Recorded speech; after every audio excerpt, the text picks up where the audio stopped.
Hey there, welcome to another drawing session. We're fast approaching the end of our video series, and thus carnivorans.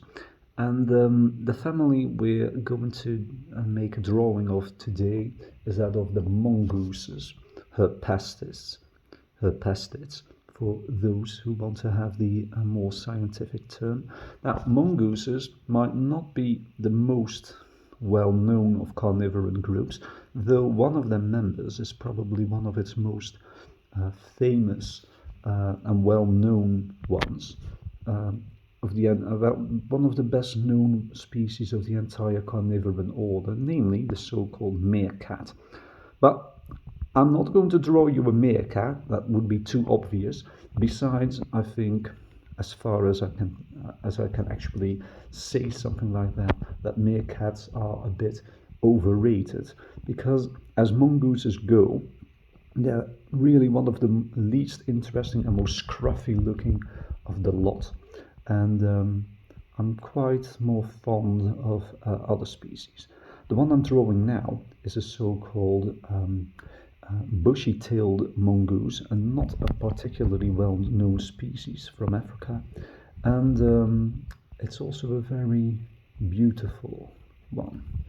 It isn't called bushy-tailed for no reason, as you'll see. It has a bit of a fox-like quality. Now, mongooses have short faces in general. They look a bit mischievous. I've tried to incorporate that here. I'm going to draw this one from the back. So it's a bit vague, as you can see. I'm drawing its backside here. Now, there's the tail, for which it is named. So, indeed, a bushy, that's better, a bushy affair, which is also quite strikingly patterned, as we'll see later, but now I'm just drawing that fox-like tail and the outline of the creature in general. So mongooses are slim creatures really, but this species is quite fuzzy, so that makes it look a bit less elegant perhaps. But like all mongooses, it appears to be rather daintily footed. So it's got the digitigrade, so they walk on their toes, and that is visible from here. So drawing it like this, in this elegant position. We also see its fingers or front claws, if you want. So dainty looking. Well, there's of course the fur we need to take care of. Let's not forget that jawline a bit, even though it will be obscured by what I'm going to draw next. Now, the muzzle, as far as I can tell, is quite light, though most of the creature is quite dark furred. So I'm going to show you just that. There are some patterns on its face, like wide brows, or at least in the pictures I saw. Undoubtedly, there is some variation in this. So, given that there's a dearth of pictures of this creature, the one I'm drawing may or may not be typical. Oh, let's not forget that dark line among the ears, as you'll see when you look at the picture. Now, I'm going to draw a bit bushier, because this creature, this animal, has got rather long fur along its back, so we should be showing that. It's also dark fur. It's a grayish creature overall, though as you'll see the pattern is more striking than that. Oh, that's bad. Just look at it looking at us. I really like this one's expression.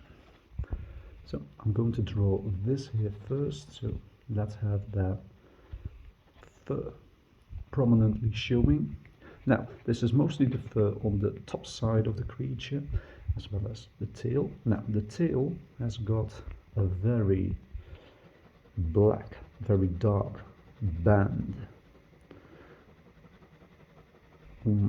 at the top as well as the bottom. So we'll see this one here from the back with these long bushy hairs. Now we can't see the underside, but we will see part of it later. Now let's do the less dark fur here. Now the back from the lower side of the tail extends along the legs, so we're going to show that. Now, as you can see, I'm running into a bit of a difficulty here in that you can't see the folds of the legs that well anymore, so I'm going to have to work around that by showing the direction in which the fur grows, but I don't think I've succeeded entirely. The feet are more lightly colored. Now let's have this. The belly is also black, as are the front legs, so we'll emphasize that. This black extends along the throat and the chin, so let's show that too, which hopefully makes the other colors stand out a bit more. And let's draw another leg here. Let's give it a bit of body. Now as you can see, the overall creature is rather fox-like, but we're actually looking at a mongoose here.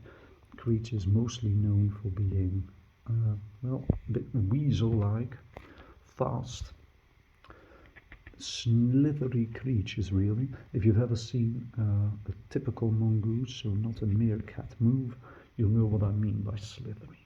Anyways, let's add this a bit. I think we've drawn a pretty charming claw, some toes here. I think we've drawn a pretty charming mongoose here. Let's emphasize the legs, the eyes a bit more, so they stand out a bit more. Here we go. Once again, I hope you enjoyed watching me draw, and until next time, bye.